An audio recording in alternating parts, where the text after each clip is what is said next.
A lot of you asked for a deeper ocean-based test between the Insta360 Ace Pro 2 and the DJI Osmo Action 6. So I ran both cameras side by side for multiple dives on the beautiful reefs of Cozumel, and the footage is close, but after this trip, I made a decision on which camera I'm diving with moving forward. Let's dive in. For settings, the DJI Osmo Action 6 was set to 4K 60, wide, Rocksteady Plus enabled, quality priority on, 10-bit color, and I dropped exposure to -0.3 because I was getting some blown out whites in earlier tests. The Ace Pro 2 was set to 4K 60, mega view, standard stabilization, underwater mode enabled, and for the darker cenote dives, I switched it to pure video mode. I ran both cameras at the same time on the same dives with and without lights, so this stayed as fair as possible. There are things that I didn't do on purpose. The Action 6 can shoot D-Log-M, but that's not part of my workflow. I don't edit on my phone and I don't have a Mac-based solution for it, so I left it off. The Ace Pro 2 can go up to 8K, but I left it at 4K because that's what I actually use when I'm shooting underwater. The Ace Pro 2 was in the official Insta360 dive housing, and the Action 6 was in a Tellison dive case. Max depth on these dives was around 80 feet, but most of the footage you're seeing is closer to 60. If you want to purchase any of the gear that we use on this channel, please consider buying through one of our links so that we can keep making these videos for you. We just partnered with Paragon Dive Store. I know the owner, Ben, personally. Him and his team are awesome, and when you purchase through their links, you're supporting real divers and not some giant corporation. They have all the gear you could ever want, as well as any training and certifications that you need. Most people buying these cameras are not shooting in crystal clear springs like the ones that we usually use to test cameras in. They're shooting it in the ocean. So Cozumel felt like the right place to really see how these two cameras compare. The first thing that jumped out to me whenever I reviewed the footage was the blues on the Ace Pro 2, and not in a bad way. It's just richer and my eyes like that blue better. And the low light performance was clearly better out of the Insta360.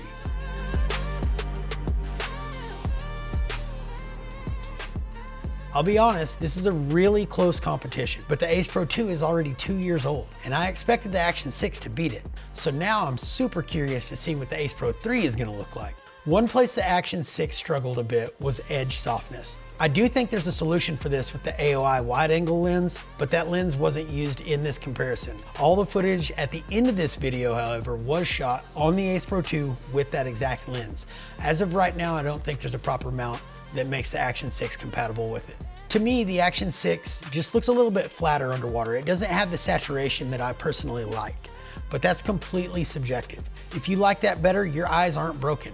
It's a good camera. The Ace Pro 2 shows a blue hue that is just more appealing to me, and it's definitely enhanced, but I don't think that's necessarily a bad thing. The brightness is interesting. In normal low light underwater conditions, the Action 6 actually picks up more light. But when it gets really dark, the Ace Pro 2, it just wins. You can see it clearly in these shots that I captured the day that I went to Tulum and got to experience cenote diving for the first time. I think what's happening here is the larger sensor on the Action 6 lets in more light in typical underwater situations. But when things get really dark, the Ace Pro 2's processing takes over and it just outperforms the DJI. If you handed me a clip from both of these cameras and told me to guess which one it was, it would be really tough to tell. But I think I could definitely figure it out by edge clarity and the saturation that each camera shows. Both cameras have great stabilization underwater, there's no doubt. I said it in the first review and I'll say it again. Neither one of these cameras comes close to the Insta360 X5.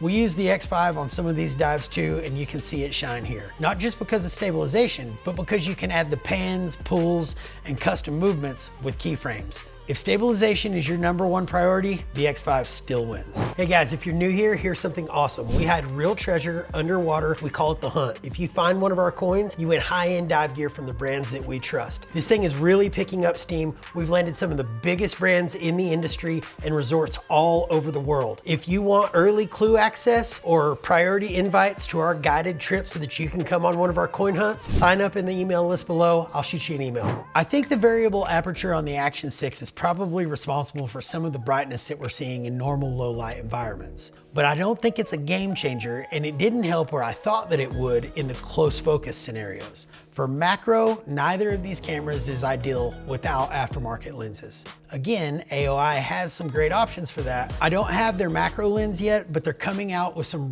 really interesting gear in March, including a new housing and a viewfinder that could seriously step up your macro shooting game. Action cameras are wide angle by design. Without the correct lens, they're always going to struggle up close. Most of the reefs that we were diving started around 40 feet, and unless conditions were perfect, you needed lights. I'm using the Backscatter Octo 3500s here. I'll have a full review on those coming up. They are excellent. I still shoot without lights a lot just out of convenience, but there's no way around the trade-off if you want color and detail in a small rig. I knew that I couldn't keep diving 2 cameras all the time. I just didn't know which one I was going to pick. Outside of really low light dives, these cameras are still very, very close.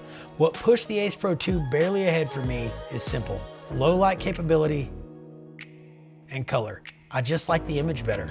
It also works with my AOI wide angle lens and the new Explore Grip Pro for surface shots. That makes this camera a solid all-around travel camera, both above and below the water. Look, the Action 6 is not a bad camera, guys. If you like the colors better, that's valid. And if you already shoot D-Log-M or you have a bunch of DJI batteries laying around from your Action 5, the Action 6 is probably the better choice for you. For me, I'm sticking with the Ace Pro 2.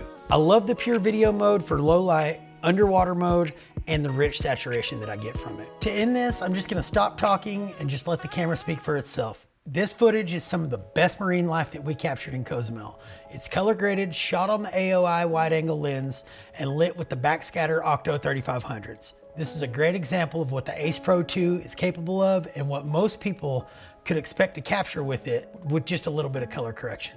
Stick around to the end to hear what we have coming up next, because you're not gonna wanna miss it.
Guys, we have some huge dives coming up that I'm really excited about. One of them is the Rocket Man project with Lafitte. We're taking their DPVs down to the Florida Keys to see how many of them we can strap onto me and what it'll be like to dive with up to 10 of them running at the same time. It's part experiment, part challenge, and part what the hell is gonna happen if we try this. We're also heading to Roatan at the end of February for something that's way bigger than gear. I've been selected as a photographer and support diver to help Jay Jeter and Bottom Time Scuba pull off a 24-hour continuous dive for his his birthday to raise money for the Roatan Marine Park. That dive is about endurance, teamwork, and protecting the places that we all love to dive. I'll be in the water helping document it and supporting the effort the entire way, and I'm bringing you along with me. Those projects are a big part of where Generations Below is headed. Real diving, real challenges, and using this platform to do the things that actually matter underwater. The hunt is on.